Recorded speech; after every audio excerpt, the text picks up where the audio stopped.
جنگل میں ایک شخص کے پیچھے شیر لگ جاتا ہے۔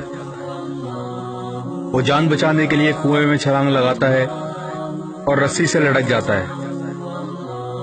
جب نیچے دیکھتا ہے تو کنویں کی گہرائی میں ایک اژدھا بیٹھا ہوتا ہے۔ اتنے میں دو چوہے کالے اور سفید رنگ کے کنویں کی رسی کو کترنے لگ جاتے ہیں۔ اچانک اسے کنویں میں ایک شہد کا چھتا نظر آتا ہے۔ وہ شہد کو انگلی سے زبان پر لگا لیتا ہے۔ شہد کی مٹھاس اسے اوپر موجود شیر اور نیچے بیٹھے اژدھے اور دو چوہوں کو بلا دیتی ہے۔ وہ بھول جاتا ہے آخر اسے نیچے ہی گرنا ہے۔ امام غزالی رحمہ اللہ فرماتے ہیں، اس میں شیر موت ہے جو ہر وقت تمہارے پیچھے ہے،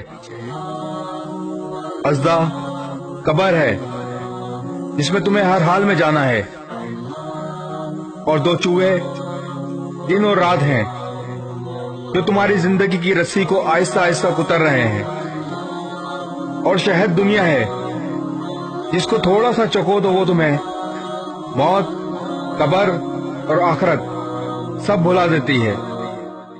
دنیا کے پیچھے اپنی آخرت خراب مت کریں۔ اس ویڈیو کو شیئر ضرور کریں، ہو سکتا ہے آپ کے ایک شیئر سے یہ بات کسی کے دل میں اتر جائے۔